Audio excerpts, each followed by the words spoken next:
Shalom. This is key Teitzei. Tonight, Luke 73. Meaning, when you go out from Deuteronomy chapter 21, verse 10 to 25, verse 19. The Haftarah is from Isaiah 54, verse 1 to 10.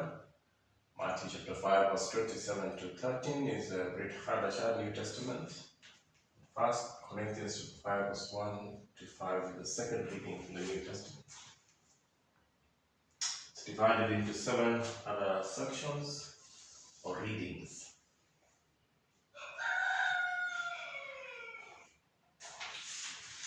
Key Teitzei, Deuteronomy chapter 21, from verse 10 to 25, verse 19.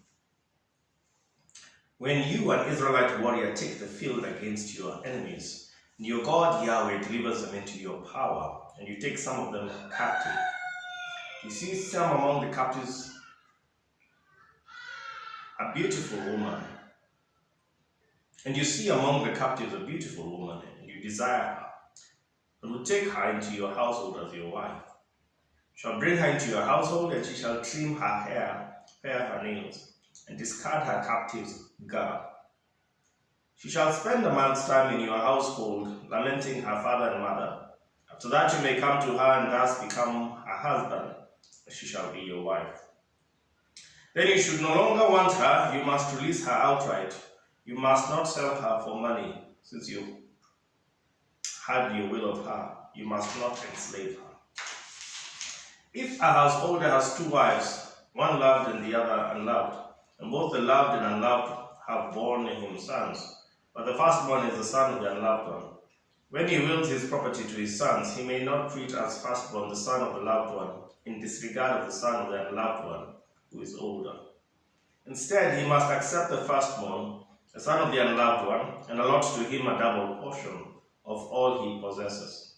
Since he is the first fruit of his vigor, the birthright is his due. If a householder has a wayward and defiant son and does not heed his father or mother and does not obey them, even after they discipline him, his father and mother shall take hold of him and bring him out to the elders of his town and the public place of his community. They shall say to the elders of his town, "This son of ours is disloyal and defiant. He does not heed us. He is a glutton and a drunkard."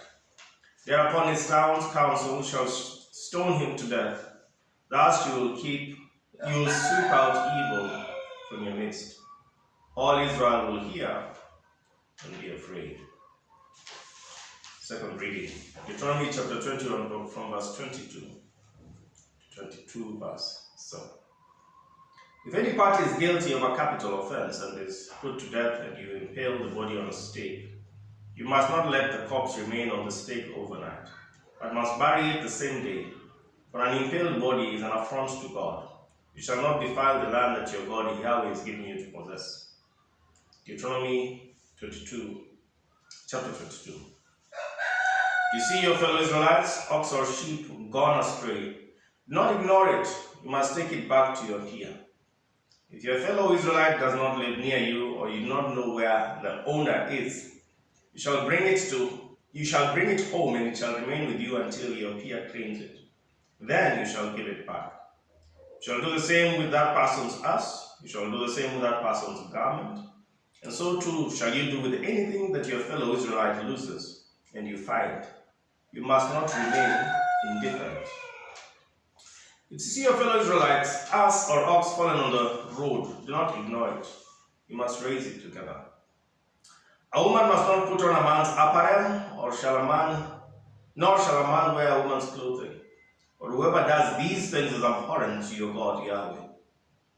If along the road you chance upon a bird's nest, in any tree or on the ground, with fledglings or eggs, and the mother sitting on the over the fledglings or on the eggs, don't take the mother together with her young. Let the mother go and take only the young, in order that you may fare well and have a long life. Reading Deuteronomy 22 verse 8 to 23 verse 7. When you build a new house, you shall make a parapet for your roof, so that you do not bring blood guilt on your house, if anyone should fall from it.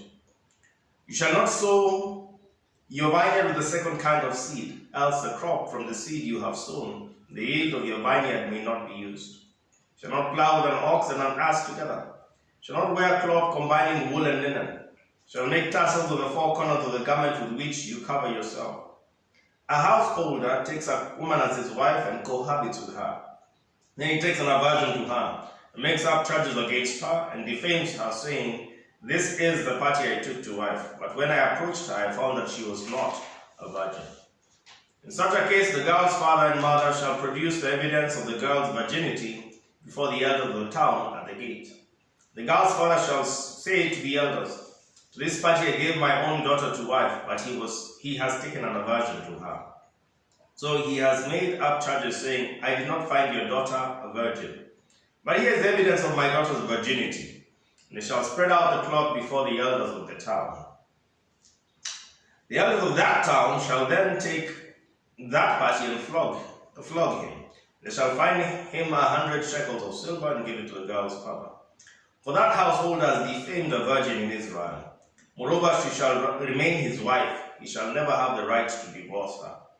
But if the child proves true, the girl was found not to have been a virgin, then the girl shall be brought out to the entrance of her father's house, and her town's council shall stone her to death. For she did a shameful thing in Israel, committing fornication while under her father's authority. Thus you will sweep away evil from your midst. If a man is found lying with another man's wife, both of them, the man and the woman with whom he lay, shall die. Thus you will sweep away evil from Israel. In the case of a virgin who is engaged to someone, if another man comes upon her in town and lies with her, shall take the two of them out to the gate of that town and stone them to death. The girl because she did not cry for help in the town, and the man because he violated his neighbor's wife. Thus you will sweep away evil from your midst. But if the man comes upon the engaged girl in the open country, and the man lies with her by force, only the party who lay with her shall die. But you shall do nothing to the girl. The girl did not incur the death penalty, for this case is like that of one party attacking and murdering another. He came upon her in the open. Though the engaged girl cried for help, there was no one to save her. If a man comes upon a virgin who is not engaged, and he seizes her and lies with her, and they are discovered, the party who lay with her shall pay the girl's father 50 shekels of silver, and she shall be his wife. Because he has violated her, he can never have the right to divorce her. Deuteronomy chapter 23 from verse 1 to 7. No householder shall take his father's former wife as his own wife, so as to remove his father's garment. No one whose testes are crushed or whose member is cut off shall be admitted into the congregation of Yahweh. No one misbegotten shall be admitted into the congregation of Yahweh. No descendant of such, even in the 10th generation, shall be admitted into the congregation of Yahweh. No Ammonite or Moabite shall be admitted into the congregation of Yahweh. No descendants of such, even in the 10th generation, shall ever be admitted into the congregation of Yahweh. Because they did not meet you with food and water on your journey after you left Egypt, and because they hired Balaam son of Beor from Pethor of Aram Naharaim to curse you. But your God Yahweh refused to heed Balaam. Instead, your God Yahweh turned the curse into a blessing for you, for your God Yahweh loves you. You shall never concern yourself with their welfare or benefit as long as you live. Fourth reading, Deuteronomy chapter 23 from verse 8 onwards. You shall not abhor an Edomite, for such is your kin. You shall not abhor an Egyptian, for you were a stranger in that land. Children born to them may be admitted into the congregation of Yahweh in the 3rd generation. When you men go out as a troop against your enemies, be on your guard against anything untoward. If anyone among you has been rendered impure by a nocturnal emission, he must leave the camp, and he must not re-enter the camp. Toward evening he shall bathe in water, and at sundown he may re-enter the camp. Further, there shall be an area for you outside the camp where you may leave yourself. With your gear you shall have a spike, and when you have squatted you shall dig a hole with it. and cover up your excrement. Since your God Yahweh moves about in your camp to protect you and to deliver your enemies to you, let your camp be holy. Let God not find anything unseemly among you and turn away from you. Shall not turn over to the master a slave who seeks refuge with you from that master. Such individuals shall live with you in any place they may choose among the settlements in your midst. Wherever they please, you must not ill-treat them. No Israelite woman shall be a prostitute, nor shall any Israelite man be a prostitute. Shall not bring the fee of a whore or the pay of a dog into the house of your God Yahweh in fulfillment of any vow, for both are abhorrent to your God Yahweh. You shall not deduct interest from loans to your fellow Israelites, whether in money or food or anything else that can be deducted as interest. But you must deduct interest from your loans to foreigners. Do not deduct interest from loans to your fellow Israelites, so that your God Yahweh may bless you in all your undertakings, the land that you are about to enter and possess. When you make a vow to your God Yahweh, do not put off fulfilling it, for your God Yahweh will require it of you, and you will have incurred guilt, whereas you incur no guilt if you refrain from vowing. You must fulfill what has crossed your lips and perform what you have voluntarily vowed to your God Yahweh, having made the promise with your own mouth. Fifth reading, Deuteronomy 23 from verse 25 onwards. When you enter a fellow Israelite's vineyard, you may eat as many grapes as you want until you are full, but you must not put any in your vessel. When you enter a fellow Israelite's field of standing grain, you may pluck ears with your hand, but you must not put a sickle to your neighbor's grain. Deuteronomy chapter 24. A man takes a woman into his household as his wife and becomes her husband. She fails to please him because he finds something obnoxious about her, and he writes a bill of divorcement, hands it to her, and sends her away from his house. She leaves his household and becomes the wife of another man. Then this latter man rejects her, writes her a bill of divorcement, hands it to her, and sends her away from his household. Or the man dies who had last taken her as his wife. Then the first husband who divorced her shall not take her into his household to become his wife again, since she has been defiled, for that would be abhorrent to Yahweh. You must not bring sin upon the land that your God Yahweh is giving you as a heritage. When a man has newly taken a woman into his household as his wife, he shall not go out with the army or be assigned to eat for any purpose. He shall be exempt 1 year for the sake of his household, to give happiness to the woman he has taken. A handmill or an upper millstone shall not be taken in pawn, for that would be taking someone's life in pawn. If a man is found to have kidnapped and then enslaved and sold a fellow Israelite, that kidnapper shall die. Thus you will sweep out evil from your midst. In cases of a skin affection, be most careful to do exactly as the Levitical priests instruct you. Take care to do as I have commanded them. Remember what your God Yahweh did to Miriam on the journey after you left Egypt. When you make a loan of any sort to your compatriot, you must not enter the house to seize the pledge. You must remain outside while the party to whom you made the loan brings the pledge out to you. If the party is needy, you shall not go to sleep in that pledge. You must return the pledge at sundown, that its owner may sleep in the cloth and bless you. It will be to your merit before your God Yahweh. Shall not abuse a needy, destitute laborer, whether a fellow Israelite or a stranger in one of the communities of your land. You must pay out the wages due on the same day, before the sun sets, for the worker is needy and urgently depends on it. Also a cry to Yahweh will be issued against you, and you will incur guilt. Parents must not be put to death for children, nor children be put to death for parents. They shall each be put to death only for their own crime. You shall not subvert the rights of a stranger or the fatherless. Shall not take a widow's garment in pawn. Remember that you were a slave in Egypt, and that your God Yahweh redeemed you from there. Therefore do I enjoin you to observe this commandment. When you reap the harvest in your field and overlook a sheaf in the field, do not turn back to go get it. It shall go to the stranger, the fatherless, and the widow, in order that your God Yahweh may bless you in all your undertakings. When you beat down the fruit of your olive trees, do not go over them again. that shall go to the stranger, the fatherless, and the widow. When you gather the grapes of your vineyard, do not pick it over again. Thou shalt go to the stranger, the fatherless, and the widow. Always remember that you were a slave in the land of Egypt. Therefore do I enjoin you to observe this commandment. Deuteronomy chapter 25.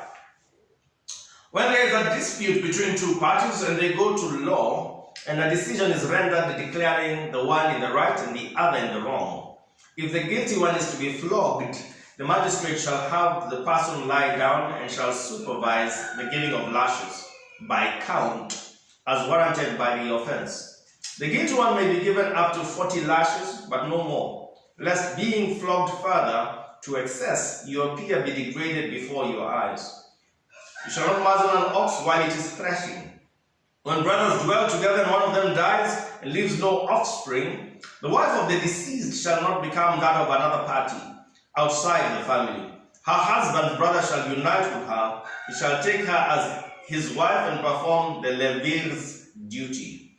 The first child that she bears shall be accounted to the dead brother, that his name may not be blotted out in Israel. But if that party does not want to take his brother's widow to wife, his brother's widow shall appear before the elders in the gate and declare, my husband's brother refuses to establish a name in Israel for his brother. He will not perform the duty of a Levir. The elders of this town shall then summon him if he insists, saying, I don't want to take her. His brother's widow shall go up to him in the presence of the elders, pull the sandal off his foot, spit in his face, and make this declaration. That shall be done to the man who will not build up his brother's house. He shall go in Israel by the name of the family of the unsandaled one. If two parties are fighting, one man with another, and the wife of one comes up to save her husband from his antagonist, and puts her hand and seizes him by the genitals, you shall cut off her hand, show no pity. You shall not have in your pouch alternate weights, larger or smaller. You shall not have in your house alternate measures, a larger and a smaller. You must have completely honest weights and completely honest measures, if you are to endure long on the soil that your God Yahweh is giving you. For everyone who does those things, everyone who deals dishonestly, is abhorrent to your God Yahweh. Remember what Amalek did to you on your journey after you left Egypt. How, undeterred by fear of God, he surprised you in the march when you were famished and weary and cut down all the struggles in your rear.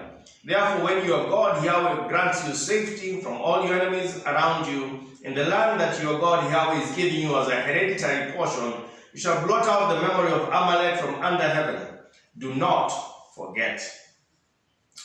And that is the weekly Torah portion.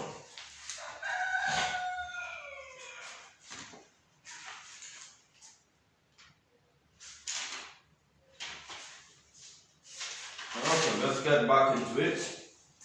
Deuteronomy chapter 21 from verse 10.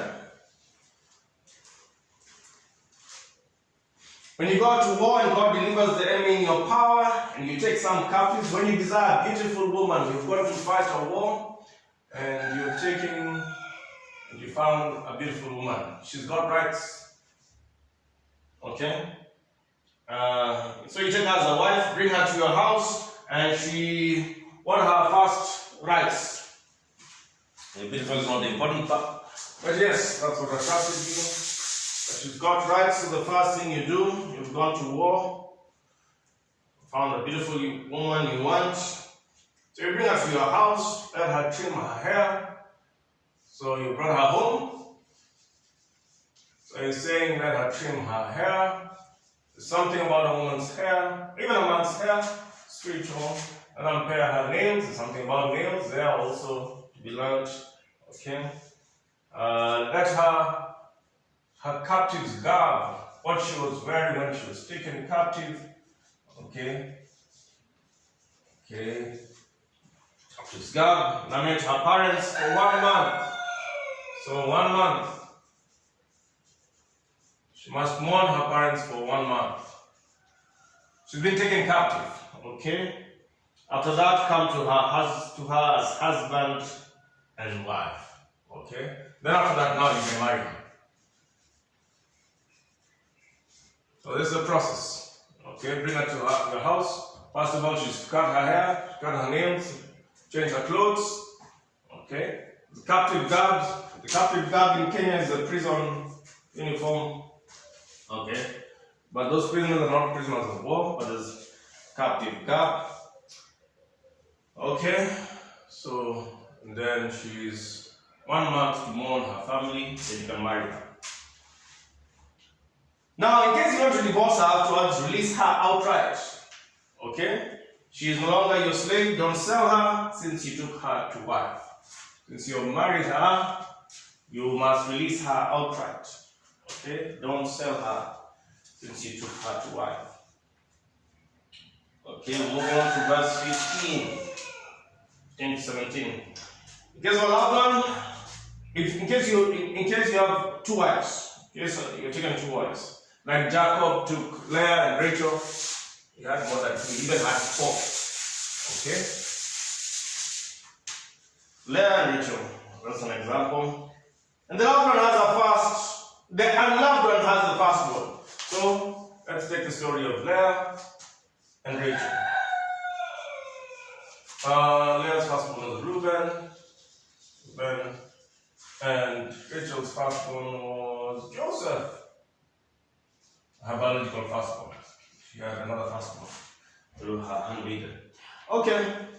On the will of the property, and then you die, then you write a will. So you are Jacob here. Okay.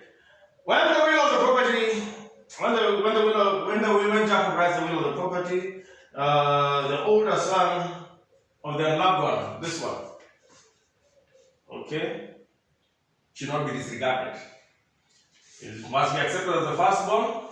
So something happened here. Another story happened here. Coming. This one lost the rights to firstborn. But the firstborn right goes to Leah. Okay? And this we see in Genesis 49. And I think it's 49. Yes, 49, when Jacob is writing, giving his will. And they call it a blessing. So a will is like a blessing. A blessing like a will. Father's blessing, will. Accept the firstborn, allot a double portion of everything. So this one gets ×2.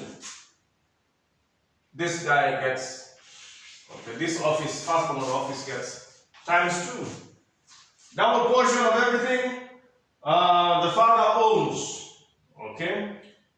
So, double portion of everything the father owns. Wow. Okay. So, let's say Jacob owns Israel. Judah gets half. Okay. We'll look in the map and see what happens. Why? Because he's the first fruit of the father. Okay? Of his vigor.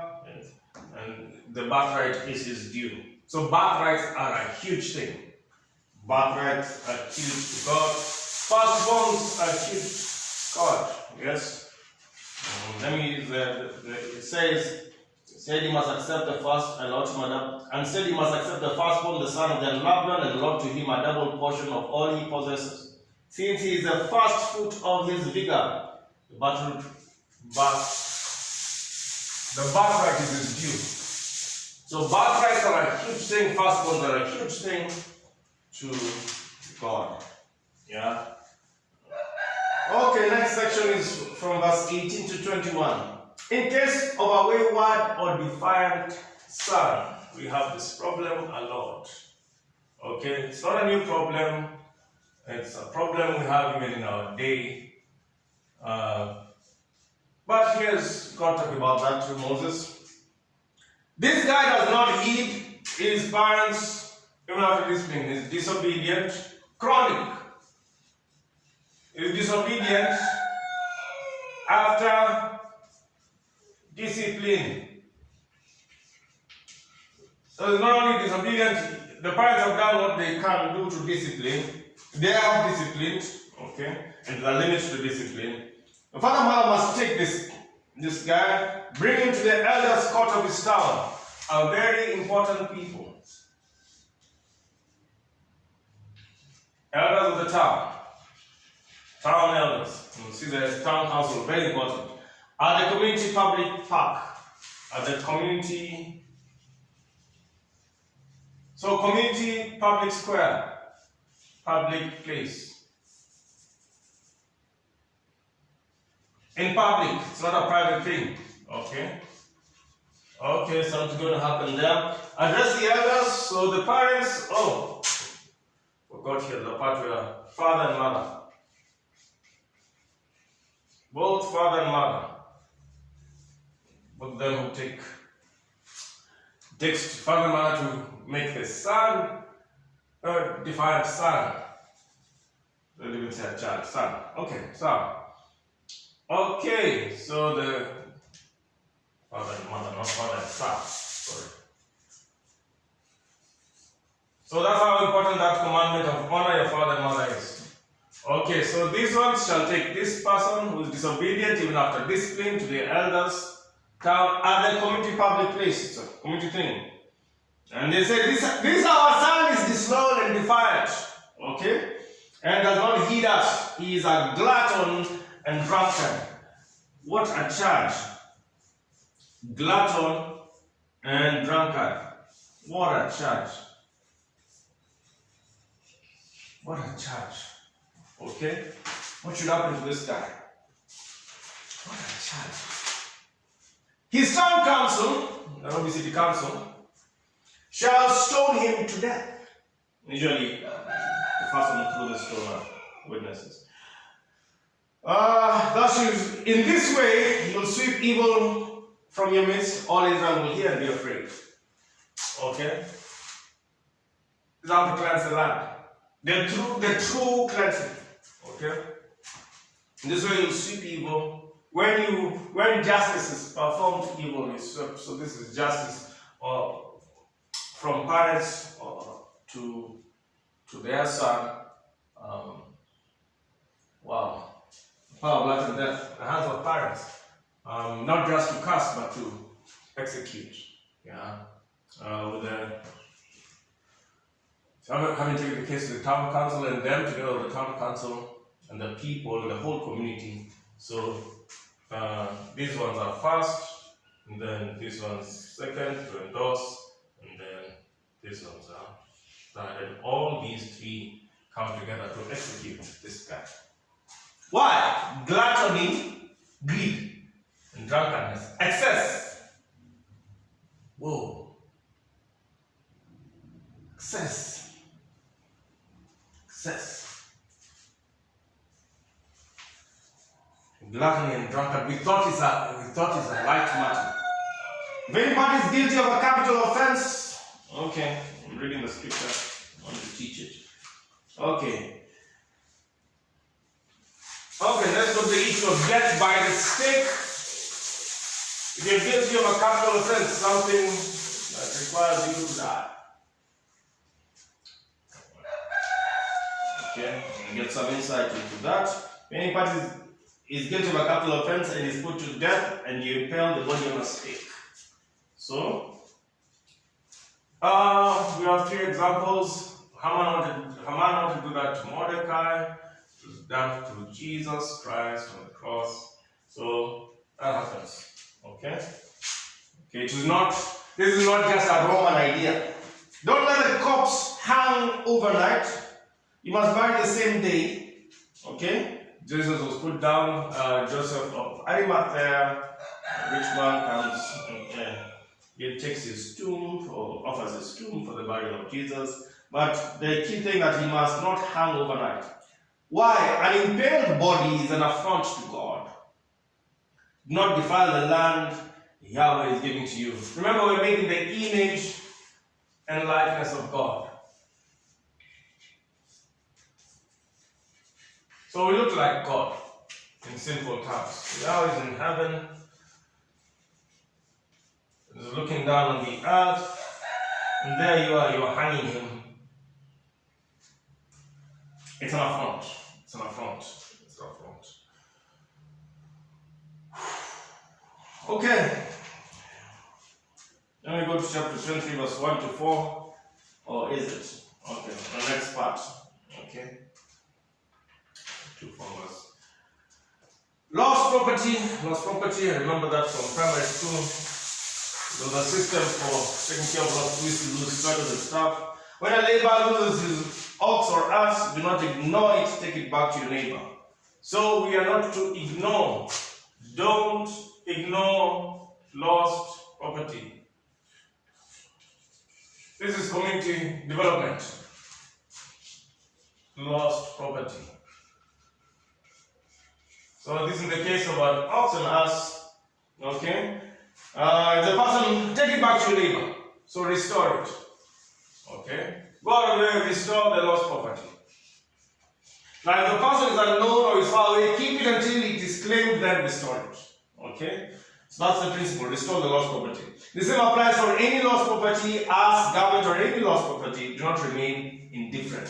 Do not be indifferent about lost property.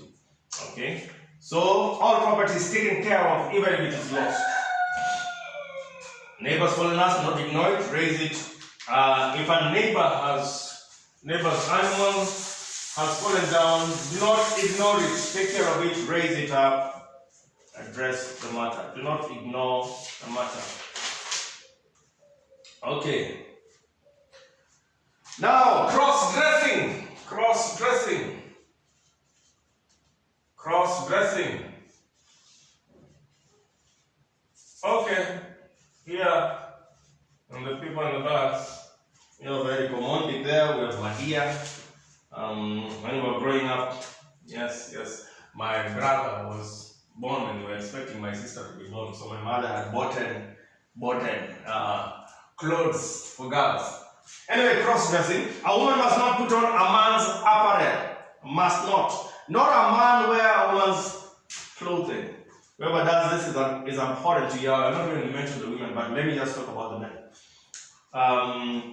He mentions again Madia, Eric Omondi. Who is this guy who does Madia? Famous guy. But Madia, the actor of Madia, Eric Omondi, and in ignorance, okay. You can wink at ignorance, mothers, children, shopping, and all that. But now we are reading this law and teaching it. It's important to know that God hates cross-dressing. Okay? It says a woman must not put on a man's apparel. Okay? That's the whole Pandora's box. A man must not wear a woman's clothing. Okay. Animal mother's rights, verse 6 and 7. When you walk upon the road, you happen upon a bird's nest. A mother has fledglings or is sitting on the eggs. Don't take both the mother and the eggs. Release the mother bird, take only the young, that you may fare well and have a blessing. So when you do this, so this animal, which is a mother, I'm talking mother bird. So take the eggs, or the chicks, but release the mother. Why? And you may fare well. When you do this, it's not just humane, God will bless you long life. God is saying this is His land, this is His earth. When you do these things, He will bless you. Animals have rights. Female animals have rights. Not let alone women. Even female animals have rights from God. Okay? And He curses the land or blesses the land as we observe this. So if you want a blessing of a long life, there's one of the things to do. When you build a new house, you shall make a parapet for your roof so that you don't bring blood guilt in your house. So what happens there?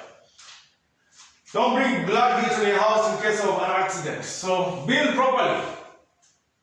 Building. Okay? So God wants us to have building and have safety codes. Safe buildings. Okay? Someone dies because your building is unsafe. Okay? You bring something known as blood guilt. You kill the person because of your ignorance of God. And that's why construction and architects should be having or do have code of ethics and rules and training and registration and regulations and so on. Okay, mixing.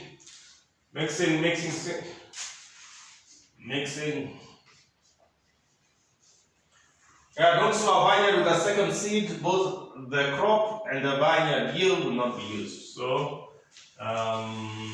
you have a vineyard and then you mix. Don't mix your farming, okay?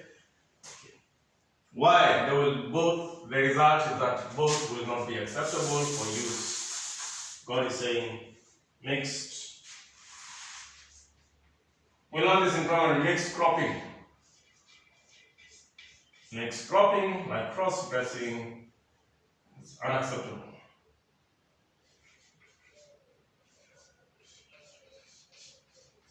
So imagine, it goes back to the story of Cain and Adam. Imagine you have planted a mixed crop and then you take from the mixed crop and go and offer to God. It's unacceptable. Not plow with an oxen or an ass, it's not acceptable. Not wear clothing combined with wool and linen, unacceptable. Things that are unacceptable.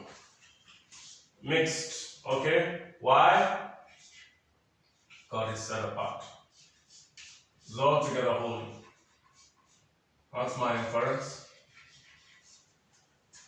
Okay. Tassels. Make tassels on the corners of your garments. Yeah. I feel it feels like to move around with tassels. Stab me. I always have to tuck them in. Make tassels on the four corners of your garment. This is not deliberate. Okay? So, looking forward to getting some garments, tassels, and see how that goes. Now, the tassels had a reason, though a reminder.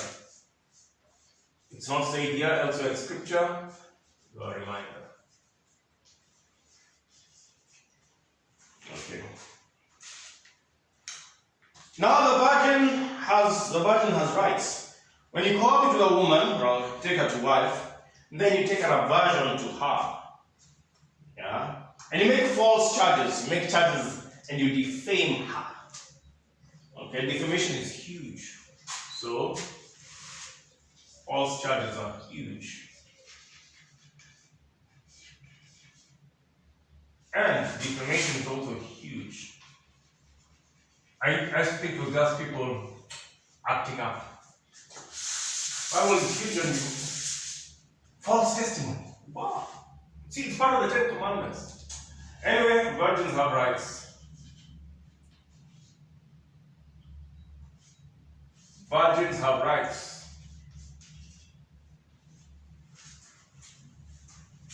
Now you take a virgin to her, you make false charges and say, I took her to wife. When I approached her, she was not a virgin. So you have the right to say, hey, this one was not a virgin, so I'm going to. So, before you put her away, the girl's father and mother, again, here they come. Very key as authority. Father and mother. Okay? Now produce evidence. And elders of the gate. So something about the elders over and over again at the city gate. Place of judgment. Okay?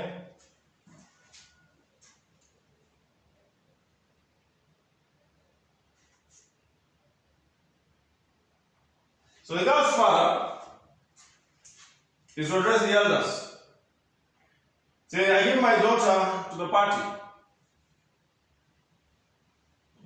So I'm going to do a party. So this part, accusing part, Joel.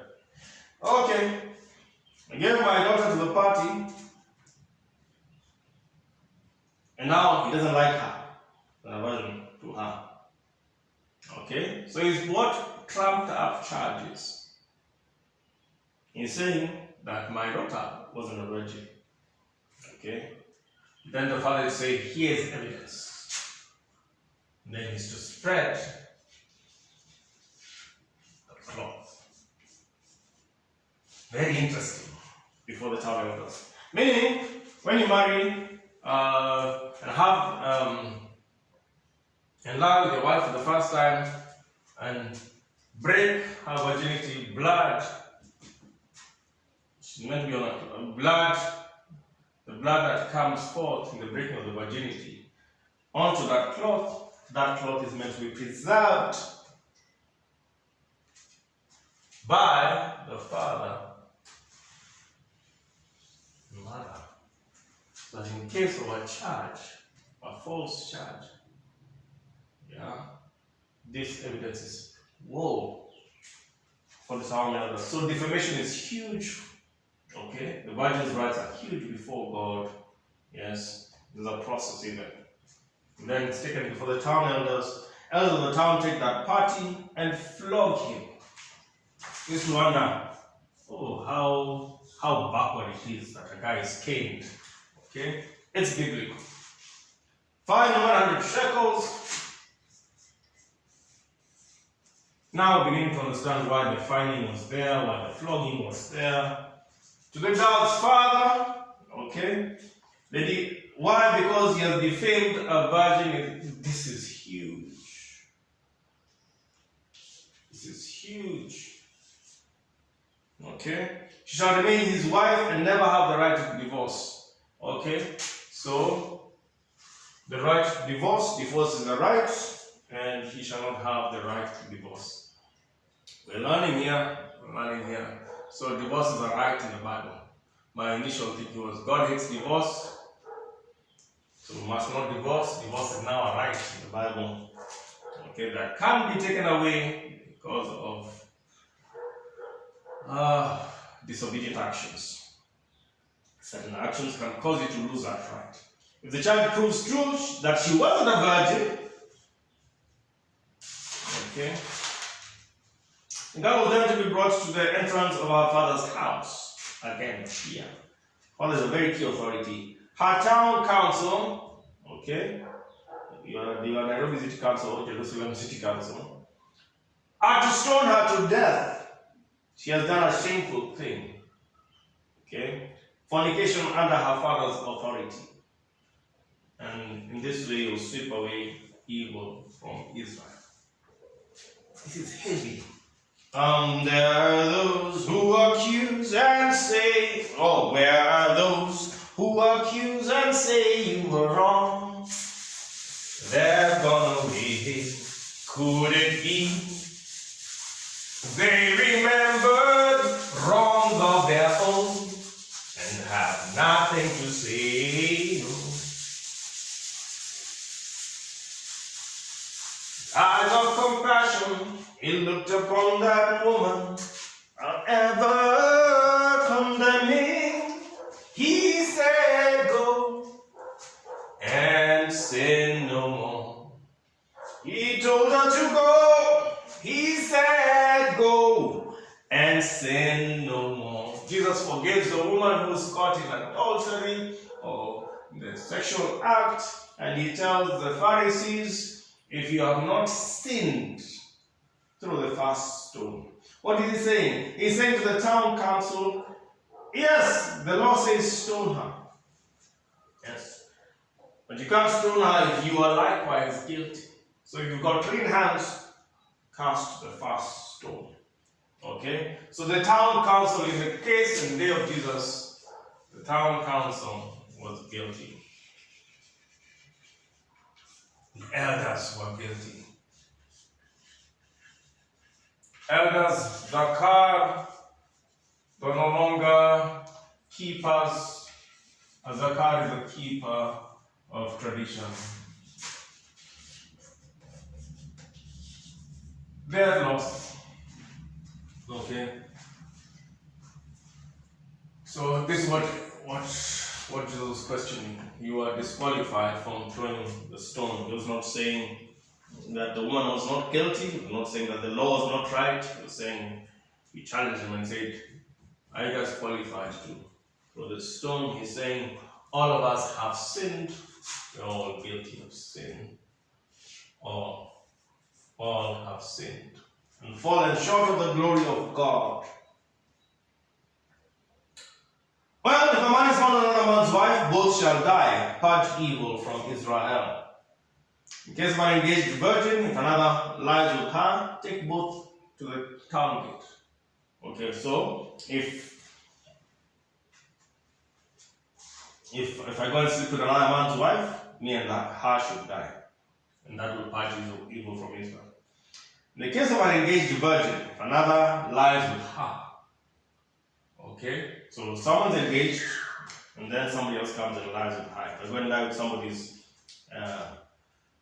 engaged to be married, okay, take both to the town gate and stone them to death. Why? The girl did not cry for help, and the man violated another man's wife. So a virgin, remember the story of Joseph and Mary. Mary is engaged to Joseph, then she's found to be with child. She was to be stoned to death. She was to be stoned to death. And whoever died it was also to be stoned to death. Hey, wow. Then she says, who? And then the case comes and says, who done it? And then it's the Holy Spirit. What a story! So the Holy Spirit and Mary were to be stoned. Okay? The girl did not cry. And she did cry for Mary didn't cry for help. Oh, what a story. The Bible has stories. The girl did not cry for help, the woman and the man violated another man's wife. So, this. Key in law for a woman. The scream. Very key. Okay? Difference between her being guilty. A woman's scream is different. Is the difference between life and death in the case of justice. Okay? A man screams and oh, wow, you screamed. What happening? What's happening?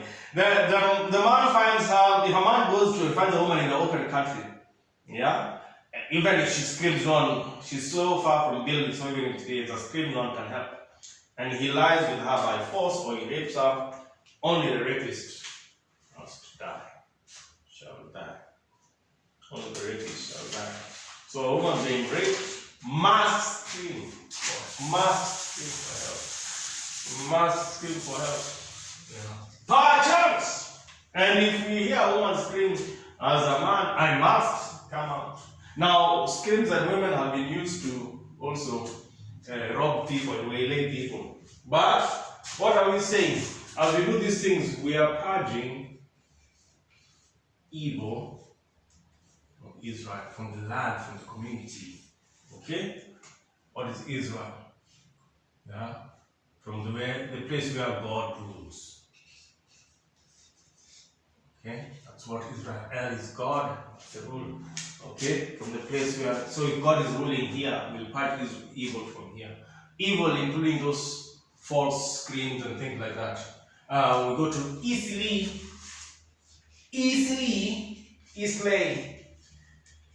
and where the Muslim community reign, we don't have false screams because they have purged evil from amongst them in that sense, using how they administer justice. When justice is administered, some foolish things are purged from. Evil is actually purged from amidst. Okay? So where the Arabs and the Muslims and certain communities, I think Asians are doing that a lot, and some parts of some countries in Europe, there's a place where justice is meted out and evil is purged.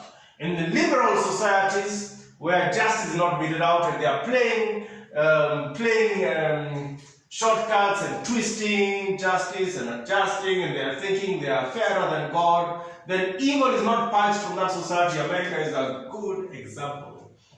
And post-Christian Europe is following close behind, or is it further ahead? Okay? And Africa got messed up in the process.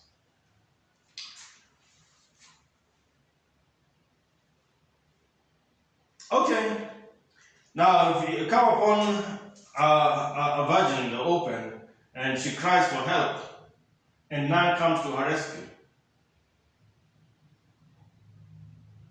Oh, sorry, I was saying the story of the girl. If the girl is raped and she cries in open country, it's like the rapist will be killed. Okay, the girl herself will not incur the death penalty. This is the case. He's killed like the case that is similar to attack and murder, robbery with violence. The man shall be treated like a person of robbery and violence. He has found a girl, raped her, she screamed on his heart. Why? He came upon her in the open country, she cried for help, none came to her rescue. Man happens on a virgin, lies with her. Okay? So a girl must scream. Scream. If in her screaming, okay, the right to scream, okay, she must exercise. She must not remain silent. Okay? So things that women should know. And it's natural, actually. Now, when a man happens on a virgin, lies with her and they are discovered, no screaming here. Yeah, there's consent. Okay? Pay the virgin's girl. Pay the girls, the guy who slept with her should pay the father's 50 shekels. The other time the father, there's a violation to the 100 shekels. Okay, for the defamation. Okay, this is 50 shekels and she shall be his wife. So come we stay. There's a fine. There's a fine of 50 shekels. That pays the girl's father because he has violated her. He can never divorce her. He has no right of divorce. So a come we stay has no right of divorce. Uncovering a father's garment. Here is an interesting story. The same wording is used in the book of Genesis when they talk about Noah and Ham. Noah and his son Ham is said to have uncovered his father's garment. Okay.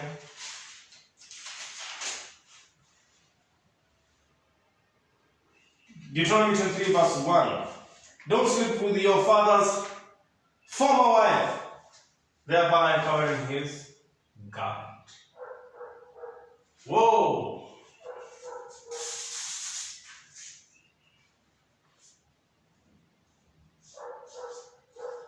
Noah, it was Mrs.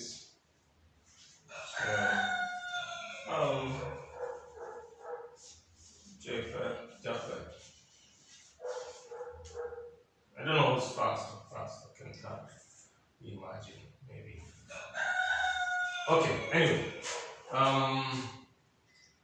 Or fast second time. He's definitely not the first one. Okay. So Noah gets drunk with wine and he lay uncovered. Whoa. And Ham comes in and sees the situation and goes out and tells him. And this guy's coming. Ham comes in and sees his father drunk and naked and goes and tells the story to his brothers. His brothers hear that story and they come and they come in backwards and they cover Noah. Don't uncover your father's garment. Don't sleep with your father's former wife and uncover his garment. That is called uncovering garment. Just remembering where such a story was. No householder shall take his father's former wife as his own wife so as to remove his father's garment. Okay, non-admission to congregation. Things that no crushed testis or cut member.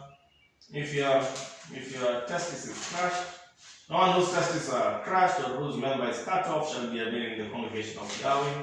We are the community in the country, in Kenya, where the women have begun, the Kikuyu community, again, the women have begun to cut the testis in anger. That man whose testis, whose member is cut off, he effectively loses admission to the congregation, to the assembly of God. Okay? No one who's misbegotten. Okay? Hush. No one who's misbegotten. Okay?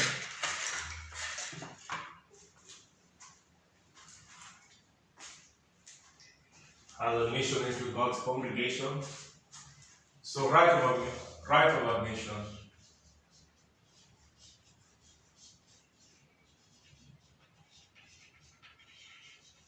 So a lot to do with sexuality. So here's something to do with the members. Yeah, loaded word. Then it's begotten, still begotten.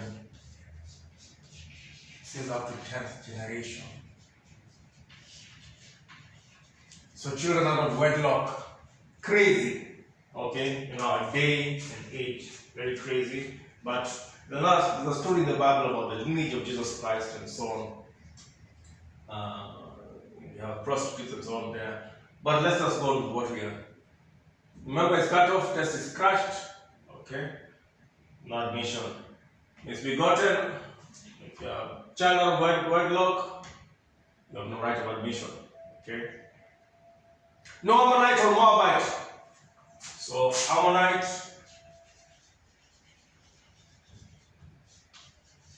or Moabite. Who are these? These are sons of not Noah, sons of Lot. Son Lot's sons. Through his daughters. Through Lot's daughters. Crazy, eh? Okay. But remember, Ruth was a Moabite. Tess, she was a Moabitess. She's female. Okay. Difference between male and female in scripture.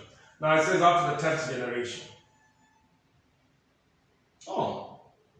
And then it says, it adds something that it shall never be admitted. Okay, you need to look into that language.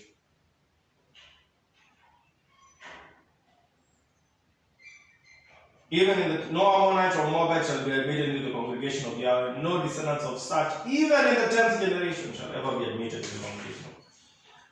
Whoa. Strong wording. Okay. Strong wording. Strong word. Oh, there's a second reason. Not just because they are lots, because Lot was what is said to be a righteous man in the book of Hebrews. Okay? That's even God saved him. What is the reason? That they were unhospitable to Israel in the wilderness when they were coming from Egypt.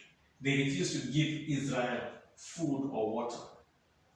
Beyond that, they hired Balaam of Beor of Aram Naharaim to curse Israel. So, whom God has blessed, they tried to curse whom God has blessed. That's why they're not getting admission. God blesses Israel, and Ammon and Moab are trying to curse Israel. But Yahweh rejected Balaam's prayers. Yahweh turned the curse to blessing, for Yahweh loves Israel. Okay. How close? So, when God is calling Abraham, he says, I'll bless whom you bless, I'll curse whom you curse. Never concern yourself with their welfare or benefit as long as you live. Never concern yourself with their welfare. So whom Yahweh is cursing, don't try and be nice to them. And whom is blessing, bless also. Bless also. The reason behind, look what God is doing, and work with it. What He is blessing, do that. And get out of the way when He is cursing. You are not holier than Him. Edomites and Egyptians. Edomites and Egyptians have rights. Don't hate Edomites and Egyptians. Why? An Edomite is your king. So, Jacob named who? Israel. Twin brother of who? Esau. Named who? Edom. Sounds like Adam. So he's saying, Israel have been told, these guys are your brothers, they're your king. Except in Egypt, and in Egypt you are foreigners. Egypt you are this one stranger that do justice, you're foreigners, you are refugees. Okay? So there's something about that. Admit the children to the congregation in the third. So admit this, guys. This is Egypt. This is Egypt. in the third generation, and admit them into congregation. So there are rules of admission, rules of citizenship of joining Israel given by God. Okay? There are rules of citizenship given by God. Now we have tribes in Kenya that have not been admitted into citizenship. The Asians were admitted the other day, 44th tribe, less than 5 years ago, around about that time. The Asians were admitted into the congregation of Kenya. And those things happen in countries. When the slaves that went to the US were admitted into citizenship after a certain time, and so on. So those things are here, they're not new concepts. Okay, both from biblical law and teaching, from other religious teachings, and from just how human beings, societies behave. Those have been there and continue to be there. Clean or holy camp rules. When troops go to war against an enemy, they are to guard against anything untoward. So the thing we are guarding against, anything untoward. And what does this mean? Any impure nocturnal emission, these sexual things, okay? So impurity, wet dreams, that's what, nocturnal emissions. If someone has a wet dream, he is to leave the camp. So you're a soldier, you're sleeping at night, you have a wet dream, leave the camp, okay? You wake up in the morning, you're like, leave the camp. You must not re-enter that camp, that whole day. Toward evening, you may bathe, okay? So there's washing. So wash towards evening, and when the evening comes in, you can return. Why? Untoward against who? No. Seminal emission, or emissions, nocturnal emission. Okay. Then set aside an area outside the camp to relieve yourself. So relieving yourself should not happen within the camp. And carry with your gear when you're going to war a spike for digging. After you squat, dig a hole and cover the excrement. After you relieve yourself, dig a hole and cover the excrement. So impure emissions, excrement, outside, all this should be outside the camp. The camp should be clean.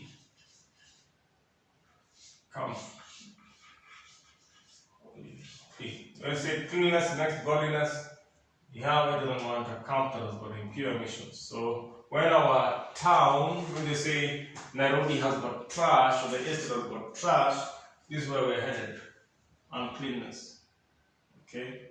More so when the sewage comes up. God hates that. So a land where sewage is coming up, God hates that. When we can't take care of our refuse, human refuse, and impurities,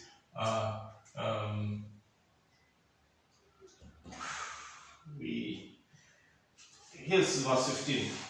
Since your God Yahweh moves about in your camp to protect you and to deliver your enemies to you, let your camp be holy.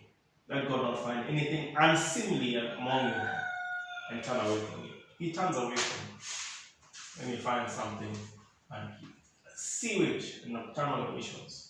Okay, then we can't take care of ourselves sexually, and we have on our bodies, makes the camp unclean. And God doesn't move there. And heavy, and this is a place you belong, and the sewage comes up.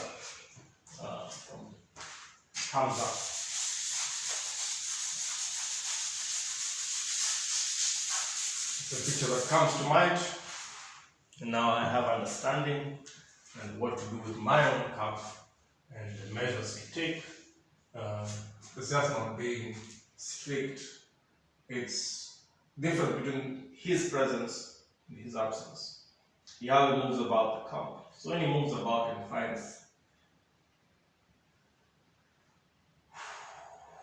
why is he moving around? He's protecting.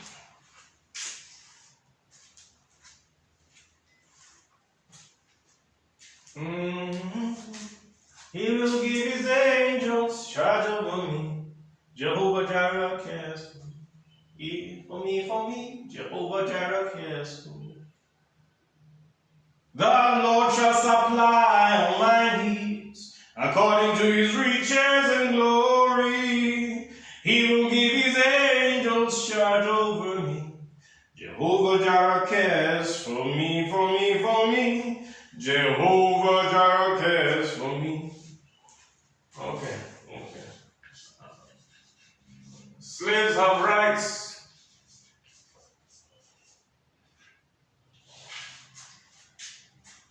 Don't turn. Slaves have rights. It's a harsh one. God's not against slavery, he just gives them rights. Don't turn in a refugee slave back to their master. So a slave runs away from his master, comes to your land, don't turn him back to his master. Okay? Now here's a movie that has a similar theme, Schindler's List, where a German takes in Jews and hides them from his fellow Germans and finds a way to get them rescued. And there are such others. Okay? This is a movie by Spielberg. Okay. Steven Spielberg.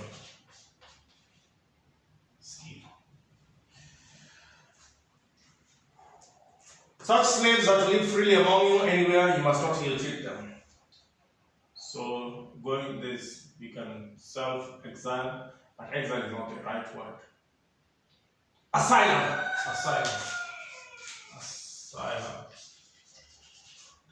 That one, two, asylum. That's it. So, the concept of asylum, there it is. No Israelite woman shall be a prostitute, nor any Israelite man. Okay? So prostitution, not acceptable. Koinonia street, not acceptable. Okay, we didn't understand why. Say, oh, it's my right. Yeah, right, freedom of expression. Those are things that are abhorrent from Yahweh. If we got them from the West, we need to repent. Okay? So those are things that are abhorrent. Now we want to legislate and give them rights where God has said no, should not, prostitution should not be practiced.